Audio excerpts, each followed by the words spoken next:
Olá, boa noite. Boa noite. O Link Espírito Santo desta segunda-feira, dia 6 de julho, está começando. Veja agora alguns destaques da nossa edição de hoje. Mais de 35 mil capixabas já estão curados da Covid-19, mas a doença ainda faz vítimas no Espírito Santo. Secretaria de Saúde anuncia que Estado pode ter quinta fase de expansão de leitos de UTI e abrir 100 novas vagas. Vereadores aprovam um projeto de lei que garante auxílio emergencial para mais de 3.500 pessoas em Vitória. Começa a funcionar na capital o centro de quarentena que vai receber pessoas com Covid-19 em situação de vulnerabilidade social. Polícia Rodoviária Federal flagra adolescentes na BR-101 forçando motoristas de caminhão a realizar manobra conhecida como quebra de asa. E tem ainda as notícias de outras regiões do estado nesta segunda-feira. O Link Espírito Santo já está no ar.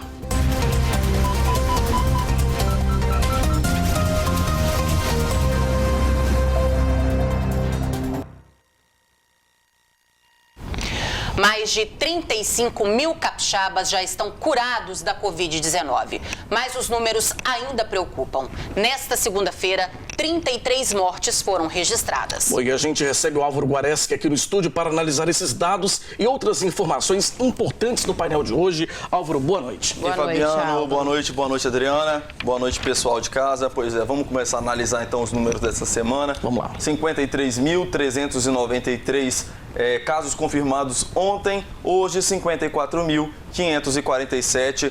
Então a gente registrou aí nas últimas 24 horas 1.154 casos confirmados do novo coronavírus aqui no estado.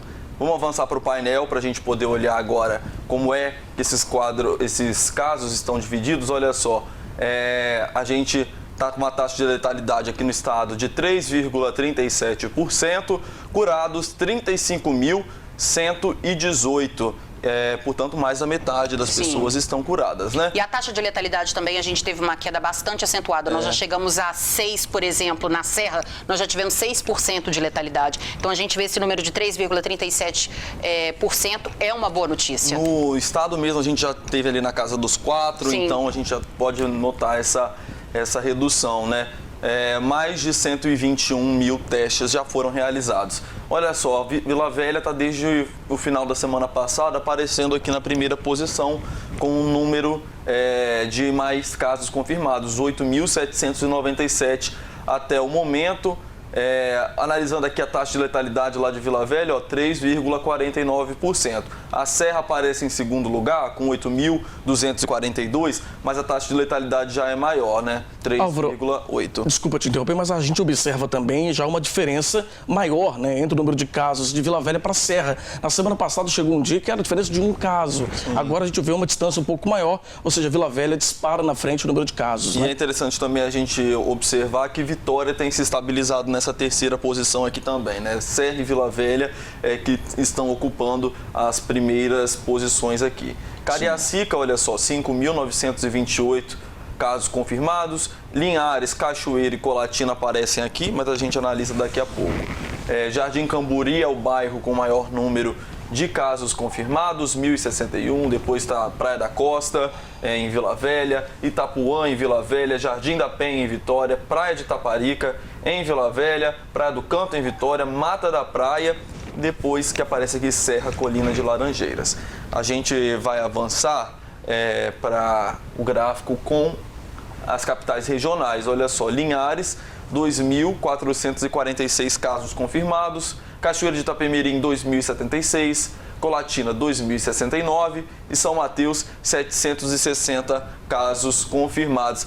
Nessas cidades, com exceção de Cachoeira de Itapemirim, que está com a taxa de letalidade de 3,61, portanto maior do que a do estado, né? Sim. As outras cidades, olha só, Linhares, 1,68, Colatina, 1,93, São Mateus, 2,63, né? Isso quer dizer, gente, que para cada 100 pessoas que são infectadas, aproximadamente, por exemplo, Linhares, uma ou duas pessoas morrem ali por conta do novo coronavírus, né? O número está quebrado aqui porque realmente é uma proporção maior. Álvaro, Linhares, inclusive ali o bairro de Interlagos, ele se mantém também na liderança aí do número de casos, né? O bairro que tem o maior número de casos é o bairro de Interlagos, que fica em Linhares, no norte. Exatamente, analisando essas 4 cidades. Essas 4 cidades. Então, analisando só as capitais regionais. Todos os dados que tem aqui em cima, eles são só referentes a essas 4 cidades. Então, nessas 4 cidades, os bairros que aparecem aqui com maior número de casos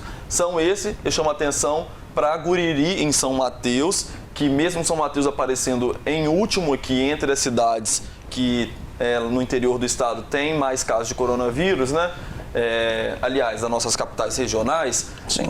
Guriri já aparece bem aqui em cima, né? É a quarta posição. E a gente já até mostrou algumas vezes aqui no Link Espírito Santo como que Guriri está passando por uma situação bem delicada. Álvaro, eu queria chamar a atenção, porque quando a gente analisa o gráfico do estado inteiro, a gente vê que o número de curados é mais da metade. Quando a gente analisa só as 4 principais cidades do interior, a gente vê que ainda não atingiram essa proporção. A doença lá tem uma característica diferente ainda. Número de curados, 3.313. Enquanto no estado nós temos mais da metade, nessas 4 cidades nós não temos nem a metade ainda, né? Exatamente. E também, Adriana, tem aquele fator que a doença está chegando lá. Sim. Também. Então, agora o número de infectados vai crescer numa taxa maior e por isso esse número a gente vai ver que de curados vai ficar menor porque tem o tempo da doença. O tempo da doença é diferente para a Grande Vitória, para o restante do estado. Exatamente. Álvaro, vamos ver agora o número de mortes. Como que está o balanço aí no estado em relação ao número de mortes aqui no estado? Ou você quer fazer alguma observação ainda? Vamos avançar para o panorama. Vamos ver como está o número de mortes? Olha só, 33 óbitos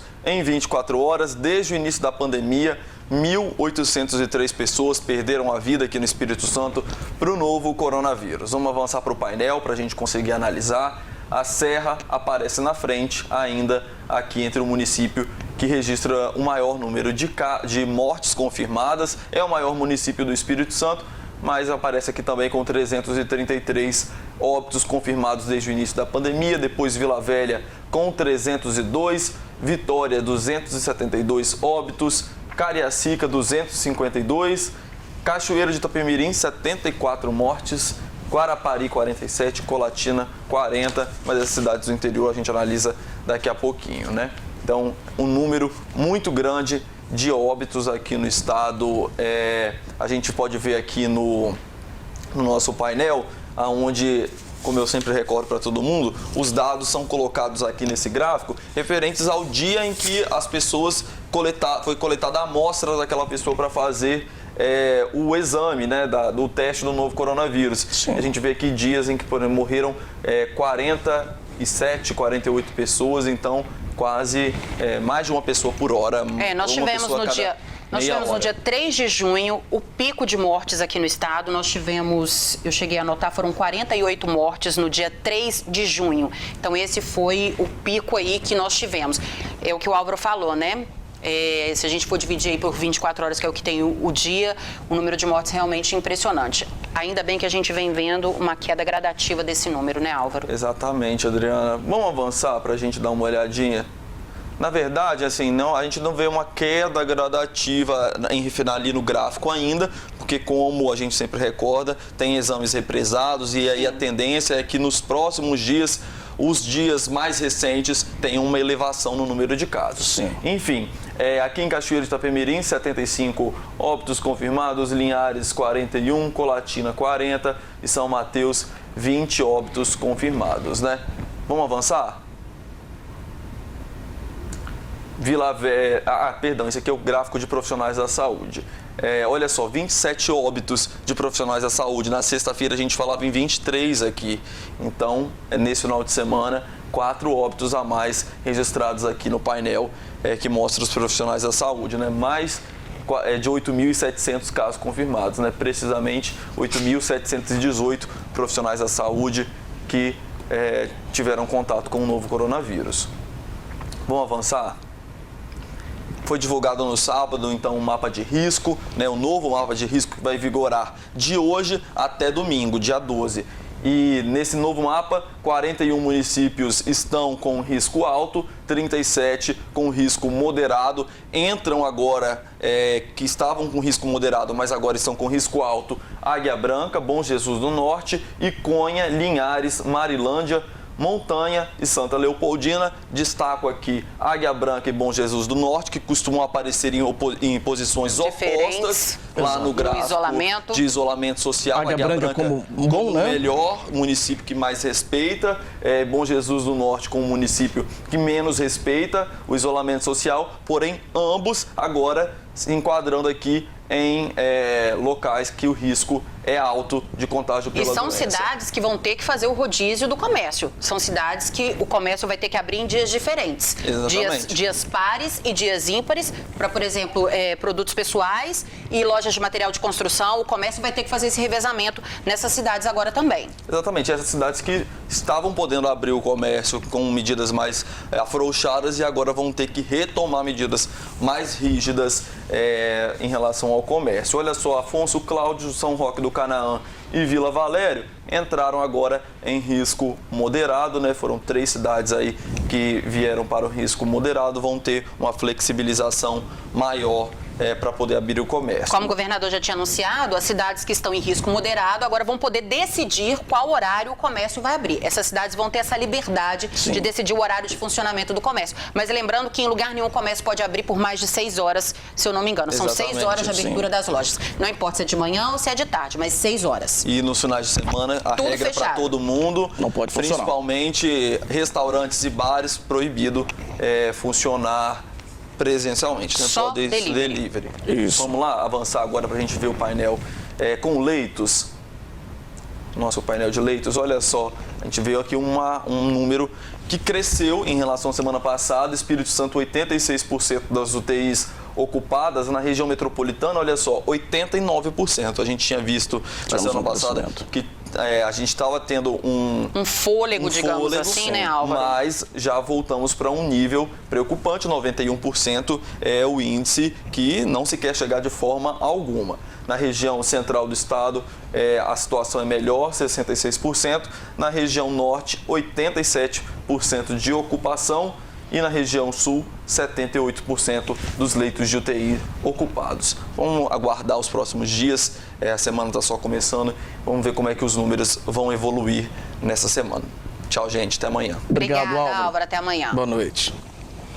Bom, e como nós vimos aí, com taxa de 86% de ocupação dos leitos da UTI no estado, a Secretaria de Saúde voltou a alertar que ainda não estamos numa situação tranquila. Durante a coletiva realizada nesta tarde, foi anunciado que o estado pode ter uma 5ª e última fase de ampliação dos leitos. O subsecretário de Saúde, Luiz Carlos Reblin, disse que o Laboratório Central realiza 1.200 exames por dia para diagnóstico da Covid-19. É uma marca importante que nos dá tranquilidade para esse momento da pandemia e também para o futuro, quando essa curva baixar, quando os casos entrarem num processo de mais regularidade, o LACEN terá um papel fundamental para acompanhar a própria doença pelo Espírito Santo, o seu comportamento e também na investigação dos surtos que puderem ocorrer nas mais diferentes entidades e instituições. O secretário de Saúde, Nésio Fernandes, falou que o estado planeja um novo inquérito sorológico. Nós então esperamos que ainda este mês tenhamos aí a primeira etapa do segundo inquérito sorológico sendo realizado. Tive ontem um diálogo muito maduro, muito recíproco com o ministro da Saúde, o Pazuello, sobre o nosso inquérito sorológico, onde ele reconheceu a importância do instrumento e passamos a estabelecer também algumas possibilidades de parceria com o Ministério para que a gente possa realizar com uma celeridade maior o inquérito sorológico no estado do Espírito Santo. O secretário falou também sobre o aumento no número da taxa de ocupação dos leitos de UTI no estado. Havia uma tendência de estabilização dos casos na Grande Vitória e ainda uma curva crescente de casos bem acelerada no interior. A tendência de estabilidade poderia ser rompida pela redução do isolamento social, pela chegada de um clima mais ameno, que poderia favorecer o surgimento de mais doenças respiratórias. E nós tivemos nos últimos dias, de fato, um aumento da ocupação dos leitos de UTIs na rede hospitalar, que decorre da capacidade que a rede tem de funcionar como uma rede única, não como uma rede fragmentada. Então, nós mantivemos uma automação do processo de regulação de pacientes do interior, principalmente hospitais de primeira linha do interior do Estado do Espírito Santo, que na medida que chegam em uma determinada ocupação, os pacientes, esses hospitais passam então a serem removidos para a Grande Vitória, que possui uma grande capacidade de garantia do acesso ao leito hospitalar. Nós tivemos então a manutenção de 3 dias seguidos com um crescimento da ocupação dos leitos hospitalares, o que levantou um alerta para todos os nossos serviços de saúde, porque pode representar, sim, um aumento da pressão assistencial. No entanto, hoje, nós estamos muito tranquilos e seguros de que a estratégia definida no mês de março do plano de expansão hospitalar para garantir o acesso aos pacientes atingidos pelo Covid foi muito acertado e conseguiu acompanhar a evolução de cada período da pandemia. Nós temos ainda mais de 110 leitos de UTIs que podemos abrir ainda no mês de julho, que representa a 5ª e última fase da expansão de leitos no nosso estado. O secretário falou que uma nova matriz de risco será definida nos próximos dias. Nós estamos analisando e estudando a matriz de risco para que ela possa ser atualizada e adaptada a esta nova fase que se inaugura no Estado do Espírito Santo, em especial na Grande Vitória, para que ela de fato não ocorra em riscos metodológicos, porque ela de fato foi desenhada para uma etapa de expansão e aceleração muito rápida da pandemia no nosso estado. Então, essa revisão passará por uma avaliação técnica ao longo dessa semana e, durante os próximos dias, as próximas semanas, a gente estará apresentando à sociedade capixaba qual é a definição da nova matriz de risco, que poderá estabelecer medidas tanto para regiões que vivem fase de aceleração, como ainda é o interior do estado, como medidas para regiões que possam estar vivendo uma fase de recuperação sustentada da pandemia. Reblim reforçou a necessidade de mantermos o isolamento social. De nada resolve a abertura de novos leitos, capacidade de atendimento ampliada, se nós não cumprirmos com a nossa parte desse processo, que é permanecer em casa, apenas sair se for estritamente necessário, porque a falta do isolamento, do distanciamento, amplia a transmissão da doença, que amplia a necessidade de internação, casos graves, amplia a necessidade de mais leitos de UTI e também, infelizmente, não diminui o número de mortes. Os vereadores de Vitória aprovaram nesta segunda-feira, durante uma sessão online, o projeto de lei que garante a moradores da capital com renda per capita de até meio salário mínimo um auxílio emergencial de R$ 900, que será pago em 3 parcelas. A ajuda deve beneficiar cerca de 3.500 pessoas que não estão cadastradas em nenhum programa do governo federal. Como o projeto é do Executivo, deve ser sancionado em breve pelo prefeito Luciano Rezende. O governador Renato Casagrande rebateu as acusações de que teria participado de uma festa junina em plena pandemia. As imagens, segundo o governo, são antigas. A pessoa que espalhou o vídeo já foi identificada. As imagens que circularam no final de semana mostram o governador Renato Casagrande em uma festa junina, sem máscara e com um grande número de pessoas. Mas, de acordo com o governo, as imagens são antigas, do ano de 2017, de uma festa que é realizada sempre pela família e amigos do governador, no distrito de Vitor Hugo, no município de Marechal Floriano. O governador Renato Casagrande já ajuizou uma ação contra quem postou o vídeo. O link vai agora para um rápido intervalo e na volta você vai ver, já está funcionando em Vitória o centro de quarentena da Prefeitura, que vai receber pessoas com sintomas leves da Covid-19 e situação de vulnerabilidade social. E ainda começam as inscrições para o processo seletivo da Prefeitura de Colatina, que vai contratar mais profissionais da saúde. O link Espírito Santo volta já.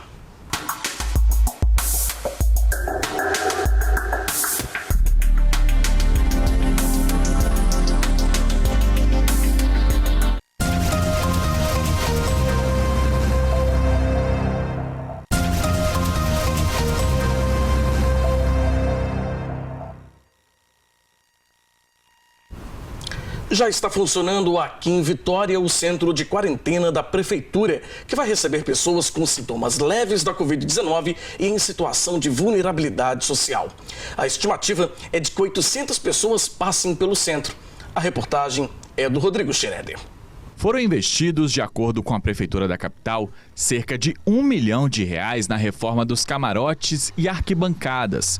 Os espaços agora abrigam pacientes com diagnóstico positivo da Covid-19 em situação de vulnerabilidade. O centro de quarentena é um espaço de acolhimento, da assistência social para pessoas que estão com a Covid já confirmadas ou suspeitas e que, pela vulnerabilidade social delas, não teriam condição de fazer o isolamento por conta própria. Então nós estamos falando de pessoas idosas, de pessoas acamadas, de pessoas com deficiência, de população em situação de rua ou mesmo de pessoas que residem em cômodo muito singelo com muitas pessoas da mesma família que, portanto, não teriam condição de se isolar.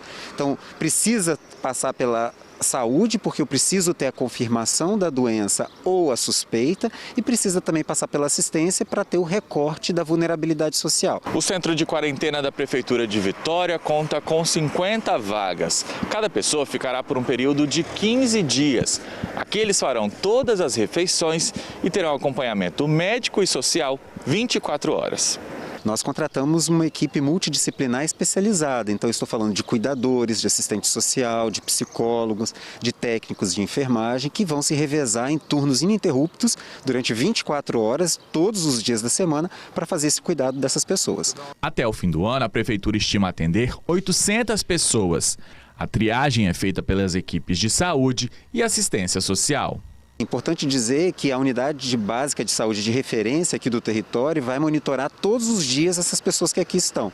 Então, se os sintomas se agravarem, ela sai daqui e ela aí entra para o serviço de saúde. O secretário reforça a importância desse acolhimento para evitar a disseminação da Covid-19. O centro de quarentena tem duas funções principais. Primeiro, cuidar das pessoas que mais precisam nesse momento e que não teriam como fazê-las sozinhas, E é claro que cuidando dessas pessoas que estão com a Covid ou com os sintomas, nós estamos cuidando de muitas outras, porque ao se isolarem aqui, elas não transmitem o vírus para outras pessoas.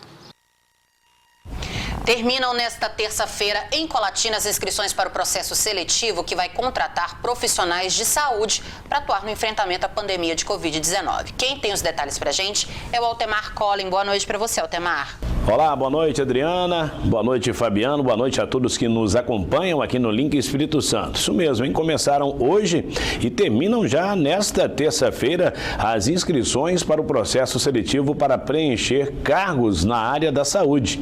A maior demanda é para cargos com especialização em área clínica e médica, mas há também vagas para agente de serviços gerais e motorista. O município, através da Secretaria de Saúde de Colatina, anunciou a abertura de processo seletivo que tem como finalidade contratar em designação temporária profissionais para a área da saúde para prestar atendimentos em seus respectivos pontos de apoio conforme necessidade, em virtude da pandemia da Covid-19. As inscrições devem ser feitas na própria Secretaria Municipal de Saúde, que fica na rua Cassiano Castelo, no centro de Colatina, somente nesta segunda e terça-feira, dias 6 e 7 de julho, das 8 da manhã ao 12h30. E o que se viu hoje pela manhã, no primeiro dia de inscrição para o processo seletivo, foi uma imensa fila. Bem em frente à Secretaria Municipal de Saúde, que prega o distanciamento e isolamento social. A inscrição é presencial e o município estipulou somente 2 dias para os interessados se inscreverem nesse processo, o que com certeza acarretaria numa corrida dos candidatos ao local de inscrição. Além da aglomeração, muita gente também estava sem máscara e usando a máscara de maneira errada. Em meio aos candidatos que aguardavam na fila, a indignação era grande. A maior reclamação era a falta de pessoal para organizar a fila, para manter o distanciamento e também para passar informações básicas sobre o processo. E através de nota, a Prefeitura de Colatina informou que a Secretaria Municipal de Saúde tem uma equipe orientando e solicitando o espaçamento, bem como o uso de máscaras. Mas como houve houve pouca compreensão por parte da maioria dos candidatos, o órgão providenciou já na parte da tarde a demarcação de espaços. Na nota, o município informou ainda que os 2 dias são agendados como suficientes, uma vez que a maioria dos cargos é para a área médica e clínica. E nesse caso mostrado aí, está havendo uma grande procura para vagas de agentes de serviços gerais e também de motorista. A aglomeração foi vista nessa segunda-feira bem em frente à Secretaria de Saúde aqui de Colatina. Vamos falar agora de uma campanha de conscientização colocada em prática por um grupo de pessoas aqui do município e encabeçada por uma médica em parceria com a Igreja Católica. A iniciativa tenta levar de volta doadores de sangue que se afastaram dos hemocentros devido à pandemia do coronavírus e também captar novos doadores. Os bancos de sangue passam por um desabastecimento em escala mundial por causa da pandemia da Covid-19. Segundo dados do Ministério da Saúde, as doações em todo o Brasil registraram uma queda de 30% em média nos últimos 3 meses. Pensando nisso, a médica colatinense doutora Márcia Galvão, integrante da ONG Amigas para o Bem Viver, a associação que trabalha no combate e conscientização sobre o câncer de mama no município e região e que foi diretora do Hemocentro de Colatina, encabeça uma campanha junto à Igreja Católica, abraçada também pelo pároco da Catedral, Padre Valdeci. A ideia é fazer com que os doadores voltem aos hemocentros, pois mesmo diante desse momento em que vivemos, as doenças continuam surgindo e os pacientes que precisam de sangue também estão nos hospitais. Nos hemocentros, os procedimentos para se evitar a contaminação pelo coronavírus são colocados em prática. As patologias, as doenças não pararam de existir. Nós temos que conviver com as mesmas doenças. E os doadores voluntários, eles diminuíram a ida ao hemocentro. Porque exatamente, esse aviso de que fique em casa. Só que eu vim aqui reforçar o convite para vocês, porque numa doação de sangue, se vocês tomarem os devidos cuidados que nós tomamos para nos mobilizar, que nós já praticamos isso na nossa vida, nós estaremos indo a uma instituição segura, iremos, de preferência, agendar, fazermos as nossas doações e podemos salvar mais do que uma vida. Porque vocês sabem que quando a vida depende de sangue, o sangue tem que já ter sido doado, está lá na instituição, disponível para ser usado com o paciente. Então, as doações têm que existir, porque o movimento do hospital não diminuiu. As cirurgias estão acontecendo, felizmente. E também quero lembrar do trauma, que precisa de doações, das emergências obstétricas, dos pacientes dialíticos, renal crônico, que são, assim, eles são anêmicos crônicos e tomam sangue de maneira rotineira. O pároco da Catedral de Colatina, engajado também nessa campanha, espera que os doadores voltem aos hemocentros. E quem ainda nunca doou, abrace essa causa. O objetivo dessa campanha é, de fato, a gente lembrar a população da necessidade de doar sangue.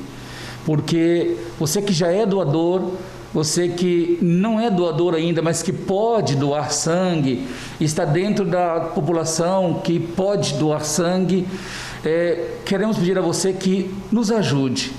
Que o sangue é vida, não te custa nada doar sangue, é tirar um pouco do teu tempo, ir até o local de fazer a doação e disponibilizar para que o sangue continue circulando na pessoa que vai receber o sangue e o seu organismo também poder produzir mais sangue para circular esse sangue que é gratuito que Deus te deu. Então participe conosco, esse momento é um momento muito delicado que vivenciamos no mundo inteiro e muita gente que tem o costume de doar sangue tem se afastado dos locais de doar sangue, às vezes por ficar em casa e até por medo de sair de casa, mas tomando toda a precaução, todo o cuidado, doe sangue. Sangue é vida e ajude-nos a salvar vidas. Lembrando que existem vários requisitos para ser um doador de sangue, né? Esses detalhes você encontra no site da CESA, Secretaria Estadual de Saúde aqui do Espírito Santo, lá na página do EMOIS. Para fazer a doação de sangue aqui em Colatina, para você evitar transtorno, basta ligar para buscar informações e também fazer o seu agendamento. O telefone de agendamento é o 37 17 2800. 37 17 2800. Essas são as informações hoje aqui de Colatina. Voltamos agora ao estúdio em Vitória com vocês. Obrigada, Altemar. Bom, as videoaulas da Rede Estadual de Educação estão disponíveis para todos os 240 mil alunos pelos multicanais 8.2, 8.3 e 8.4. Estamos exibindo aqui depoimentos de alunos que estão acompanhando as aulas online. Nós queremos pedir então a sua colaboração para gravar esses vídeos que serão exibidos aqui no Link Espírito Santo.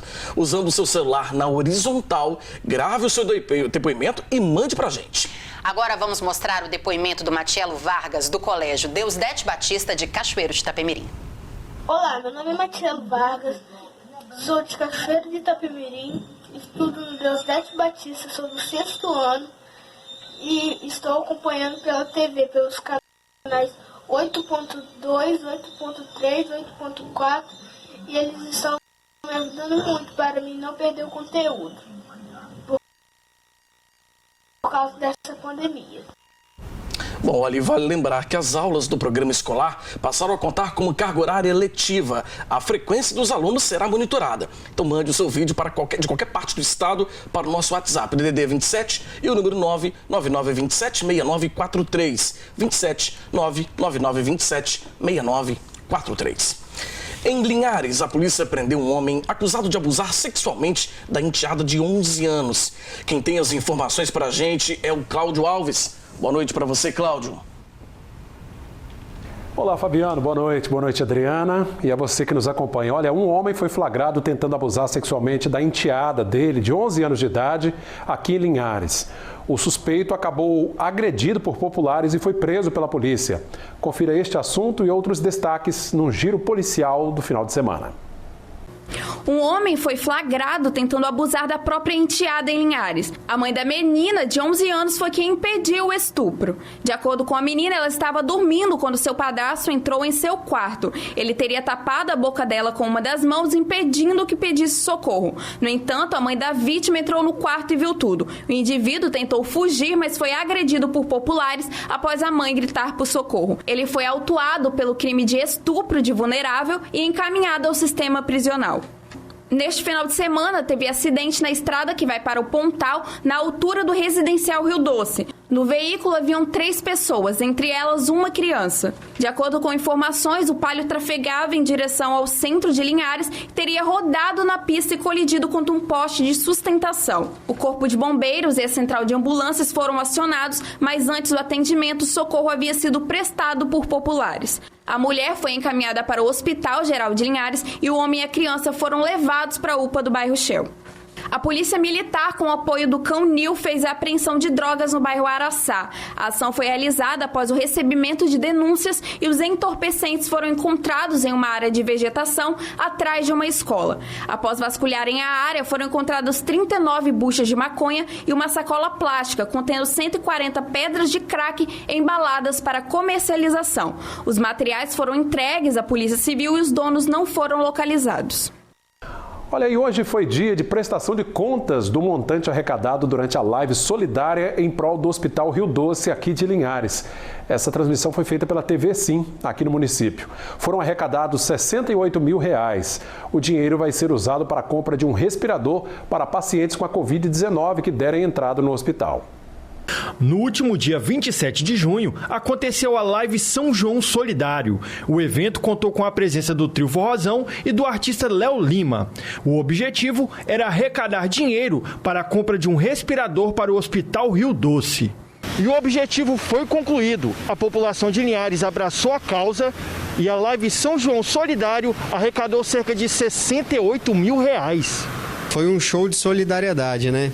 A Live São João Solidário conseguiu atingir a meta, que era arrecadar o recurso, né, para comprar o respirador, um aparelho respirador aqui para o hospital. E graças a Deus, graças a você que contribuiu, nós conseguimos atingir a marca de R$ 68.010 e hoje nós estamos aqui no hospital, junto com a diretoria do hospital, prestando contas, né, desses valores, dos recursos, das despesas, das receitas do São João Solidário. E se Deus quiser, essa semana a gente já faz a compra do respirador e muito em breve o respirador estará aqui no hospital para atender a população linharense. Hoje nós temos 4 UTIs, o número de respiradores é insuficiente porque a UTI Covid demanda um número de horas muito grande do respirador com os pacientes e isso demanda também mais manutenção e tem dificultado um pouco a nossa vida. Esse respirador vai vir assim em ótima hora e vai ser muito benéfico para a população. O organizador do evento fez a prestação de contas, mostrando todas as receitas e gastos para os diretores do hospital. E segundo o diretor financeiro, o investimento chegou em boa hora. Considerando o valor alto, né, que será investido e considerando também as dificuldades que o setor de saúde ele vem enfrentando, não diferente do nosso hospital, com aumento de custos, né, e a queda das nossas receitas. Então essa doação veio numa boa hora para nos ajudar a fazer esse investimento nesse equipamento para continuar mantendo o Hospital Rio Doce como referência, uma das referências aqui do norte do estado para o tratamento da Covid. O provedor do hospital, que sempre está em busca de recursos para manter o atendimento à população, agradeceu a todos que ajudaram com as doações. Tudo que vem em prol de colaboração, de ajuda, independente de valor, de custo ou valor, vem para salvar vidas. Nosso hospital está aqui para somar nessa pandemia, somar com a nossa sociedade, somar com nossos amigos, nossos pacientes que aqui vêm procurar. Nós só temos que agradecer. É gratidão, gratidão, gratidão à sociedade, ao povo linharense, a todos aqueles que contribuíram para aquela live solidária, para a gente adquirir nosso respirador. É isso aí, a solidariedade realmente é muito importante. Por hoje é só. Fabiana e Adriana, eu retorno com vocês aí em Vitória. Boa noite. Obrigada, Cláudio. Boa noite. A seguir aqui no link, quem usa o transporte coletivo na Grande Vitória deve redobrar os cuidados para se proteger da Covid-19. E ainda a Polícia Rodoviária Federal flagra adolescentes na BR-101, forçando motoristas de caminhão a realizar manobra conhecida como quebra de asa. A gente volta já.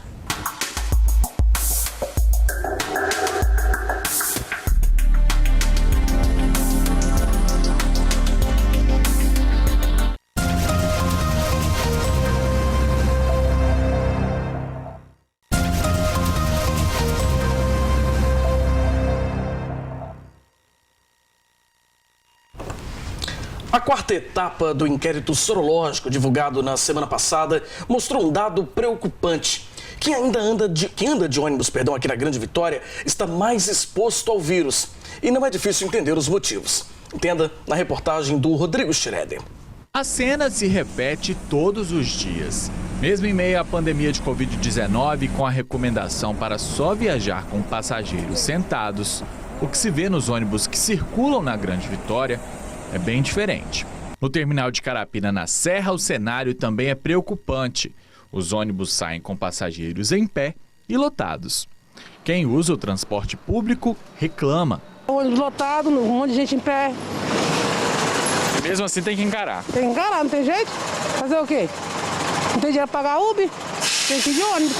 O movimento intenso nos terminais e nos ônibus preocupa, porque o número de infectados pelo novo coronavírus é cada vez maior.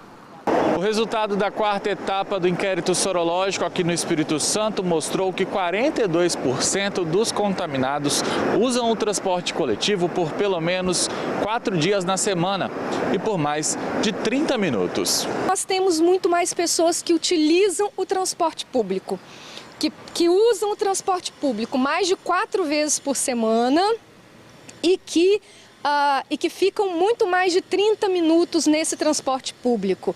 O que isso nos indica? essas pessoas positivas nesses aglomerados subnormais estão caminhando pelas cidades porque elas desconhecem a sua condição de pessoa infectada. Essa técnica de enfermagem trabalha como babá em Vitória, mas mora em Cariacica. Ela conta como é a rotina nos coletivos todos os dias. Tem gente que entra no ônibus, tá de máscara. Só que quando senta, eles vão tirar a máscara. Isso te preocupa? Com certeza, e muito, entendeu? Eu tenho uma mãe idosa, tenho uma filha de 7 anos que dorme com minha mãe. Isso tudo me preocupa, entendeu? Só que eu preciso trabalhar. Já essa servidora pública toma todos os cuidados ao embarcar, mas não vê a mesma preocupação dos outros passageiros. Infelizmente, a gente também observa algumas pessoas sem máscara ou com a máscara no queixo, porque está falando no celular, está fazendo selfie, coisa desse tipo. Então, o que eu percebo é que com o decorrer do tempo dessa questão da pandemia, as pessoas elas estão meio que negligenciando essa questão da segurança. Sem opção, o jeito é correr riscos. Eu tenho família, meu pai, minha mãe são pessoas do grupo de risco, são pessoas com mais de 60 anos. Então eu fico assustada, porque eu não sei como que aquelas pessoas que estão ali em volta de mim. Eu sei que muitos estão indo trabalhar, eu tenho consciência, mas infelizmente a gente também vê aquele grupo de pessoas que estão tão cansados de ficar em casa que simplesmente estão indo andar, indo respirar. Mas é uma situação que assusta muita gente. Bom, agora nós queremos fazer uma correção. No início do jornal, nós atualizamos os números da pandemia aqui no estado. Mas em uma das telas que exibimos, o número de mortos apareceu desatualizado com os registros do dia anterior. Segundo a última atualização do painel Covid-19 no estado, já são 1.836 mortos pelo novo coronavírus. Por esse erro, nós pedimos desculpas. Aconteceu de novo, viu? A Polícia Rodoviária Federal flagrou 2 adolescentes entrando na frente de caminhões na BR-101. O objetivo é forçar os motoristas a desviar, realizando uma manobra super arriscada que pode provocar um acidente grave. Os 2 adolescentes estavam na BR-101 próximo a Itapemirim. A Polícia Rodoviária Federal recebeu a denúncia dos próprios caminhoneiros. Eles relataram que 2 menores estavam entrando na frente dos caminhões para forçar os motoristas a fazer uma manobra arriscada, conhecida como quebra de asa. Forçando o balanço da carroceria, o veículo corre o risco até de tombar. Ao serem abordados pelos policiais, os adolescentes confirmaram fazer parte de um grupo nas redes sociais que exibe imagens das manobras dos caminhoneiros. Eles foram entregues ao Conselho Tutelar e levados à delegacia. Esse já é o segundo flagrante feito pela PRF em menos de um mês, de menores forçando quebra de asa pelas rodovias federais capixabas. Que absurdo, né? Um risco, né? O risco para o motorista, para todo mundo, né? Pode provocar um acidente gravíssimo, Fabiano. Você já pensou se numa dessa, um caminhão desse capota, cai em cima de um outro carro que está vindo no sentido contrário? Um perigo. Uma brincadeira de péssimo gosto. Bom, neste domingo, pessoas que foram vítimas da Covid-19 ganharam uma homenagem na praia de Guriri, em São Mateus. O balneário é um dos que tem o maior número de casos da doença lá na região. Quem tem os detalhes para a gente é o João Batista. Boa noite para você, João. Boa noite, Fabiano. Boa noite, Adriana. O final de semana em São Mateus teve homenagem em Guriri aos mateenses que perderam a luta para a Covid-19. Os organizadores colocaram várias cruzes no pátio da Capelinha, em Guriri, com os nomes dos bairros onde os moradores perderam a vida. Já são 17 óbitos em São Mateus, segundo os dados atualizados pela Secretaria Municipal de Saúde. E mudando de assunto, vamos ao giro com as principais informações policiais de São Mateus e região.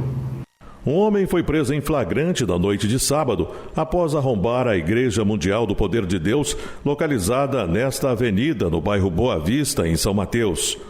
O suspeito arrombou 2 portas do templo e furtou todo o equipamento de som. A igreja fica a cerca de 1 quilômetro do 13º Batalhão da Polícia Militar. Os policiais que passavam pela avenida desconfiaram do suspeito que carregava com dificuldade o equipamento. Ao ser abordado, ele confessou ter entrado na igreja. No local, foi encontrado um pé de cabra usado pelo acusado para arrombar as portas. O homem foi encaminhado para a 18ª Delegacia de Polícia Civil e o equipamento avaliado em R$10 mil devolvido à igreja. Com foco no combate ao tráfico de drogas, a Polícia Militar fazia patrulhamento preventivo no bairro Aroeira na manhã de sábado, quando flagrou o comércio de drogas em uma residência. Uma adolescente e um cliente tentaram fugir, mas foram abordados pela polícia. Uma criança de 8 anos foi usada pelos traficantes para jogar os entorpecentes num terreno baldio. Durante revista na casa, os policiais apreenderam todo o material dispensado: 22 buchas de maconha, 17 pedras de crack, balança de precisão, caderno para anotação do tráfico, 500 sacolinhas para o embalo da droga, além de R$ 1.260 em dinheiro. Um adolescente de 14 anos deu entrada no Hospital Roberto Silvares na madrugada desta segunda-feira, após ser atingido por disparos de arma de fogo que atingiram a perna direita do garoto no balneário de Guriri. O jovem foi atendido e liberado. Disse para a polícia não saber a motivação do crime e não soube explicar em que rua passava e o que estava fazendo quando foi atingido. E vamos agora com uma boa notícia para o norte do estado e expectativa para quem está em busca de emprego. Segundo o diretor da Petrocity, José Roberto, no mês de setembro, em parceria com o Cine, serão abertas vagas para a qualificação de mão de obra que vai atuar nas obras de construção de tratamento de esgoto, estação de tratamento de água, planta fotovoltaica, acessos e complexo administrativo, com 69 mil metros quadrados. O diretor da Petrocity destacou que já foram formadas 50 pessoas que integrarão a área de tecnologia. E estes foram os destaques de hoje. Voltamos ao estúdio em Vitória. Fabiano, Adriana, boa noite. Obrigada, João. Bom, o presidente Kennedy, no sul do estado, tem mais de 300 casos confirmados de Covid-19. Agora, o município está levando o trabalho que é feito nas barreiras sanitárias e educativas até a casa dos moradores. Quem tem as informações para a gente é o Samuel de Fraga. Boa noite para você, Samuel. Oi, Fabiano. Oi, Adriana. Muito boa noite para vocês e para todos. Olha, é isso mesmo, hein? O trabalho que é realizado nas barreiras sanitárias agora está sendo realizado de forma itinerante. O trabalho é realizado em conjunto entre a Secretaria Municipal de Saúde, Secretaria de Segurança, Defesa Civil e voluntários. Os agentes estão percorrendo várias comunidades levando informativos com orientações, além da aferição de temperatura corporal dos moradores. São feitas as recomendações necessárias de prevenção quanto às restrições impostas em razão da epidemia do novo coronavírus. Barreira Saúde Itinerante Covid-19. Esse trabalho estamos fazendo dentro das comunidades, começando pela comunidade de Santo Eduardo, hoje nós estamos na comunidade de Jaqueira, estamos com a equipe preparada da Secretaria de Saúde, profissionais de frente, essenciais, levando informação, levando orientação, a prevenção, medindo a temperatura de cada pessoa que é abordada, chegando de casa em casa, levando uma palavra, trazendo aquilo que é a recomendação que tem nos chegado. Quão assustador é o coronavírus Covid-19. É um vírus cruel, precisamos que os nossos munícipes respeitem o isolamento, fiquem em casa, use máscara, use o álcool 70. É um momento de termos maturidade, porque é um momento difícil, há uma batalha. Bem, o município também prorrogou até o dia 31 de julho as restrições e medidas de enfrentamento ao novo coronavírus, levando em conta que o município continua classificado como risco alto de contágio. Entre as atividades suspensas estão as aulas nas escolas da rede pública de ensino, boates, casas de shows, espaços culturais e similares e estabelecimentos de venda de bebidas alcoólicas. 9 bairros e um distrito de Cachoeiro já receberam o trabalho desenvolvido pela Secretaria Municipal de Saúde para a busca ativa de pessoas que possam estar infectadas com o novo coronavírus.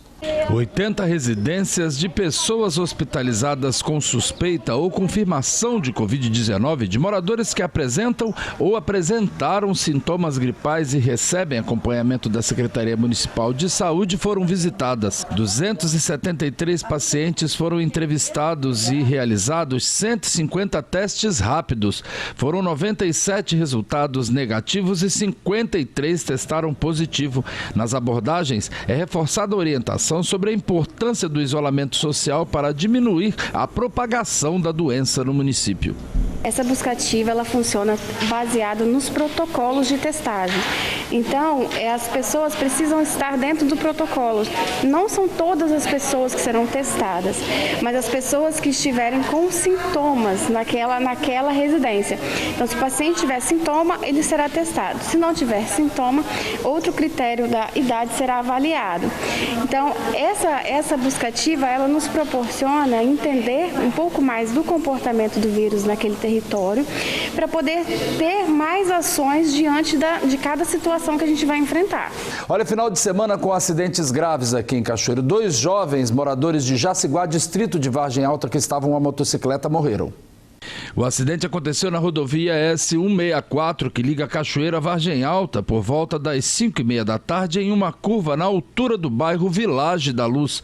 A motocicleta com 2 rapazes vinha sentido Cachoeiro, quando o condutor perdeu o controle da direção em uma curva acentuada e a moto acabou saindo da pista. O carona e o condutor não resistiram aos ferimentos e morreram no local. Ryan, de 19 anos, estava de carona na motocicleta. O condutor não teve a sua identidade revelada. Em Itapemirim, um motociclista teve a perna amputada em um acidente próximo à Ponte Nova. O acidente foi entre uma moto e um caminhão próximo à rodovia S-490, na comunidade de Vila, no início da noite. Segundo a polícia, ao realizar o cruzamento, a moto acabou colidindo na lateral traseira do caminhão. A vítima, que não teve sua identidade revelada, é moradora da zona rural de Limão e foi socorrida pela equipe de resgate do município e levada para o Hospital Santa Helena. Por causa do ferimento grave, o homem de 34 anos foi transferido para a Santa Casa de Misericórdia de Cachoeiro. No bairro Nova Brasília, um homem ficou ferido em um acidente entre uma moto e um carro na Avenida Aristides Campos, a principal via do bairro, em um cruzamento controlado por um semáforo. A motocicleta colidiu com o veículo. O condutor da moto ficou ferido e foi socorrido para a Santa Casa de Cachoeiro. Já o motorista do carro não ficou ferido. Adriana, Fabiano, esses foram os destaques aqui do sul do estado. Volto amanhã com outras informações. Uma boa noite para vocês e um bom começo de semana. Obrigado, Samuel. Para você também. E o Link Espírito Santo desta segunda-feira fica por aqui. Na sequência, você acompanha o programa Inove-se e logo depois, às 8h30 da noite, a gente se vê novamente no programa Em Destaque. Muito obrigada pela sua audiência e pela sua companhia. E você já sabe, para ficar muito bem informado a qualquer hora, é só acessar o sinoticias.com.br. Uma ótima noite para você e até amanhã. Boa noite. Record News, informação para você crescer.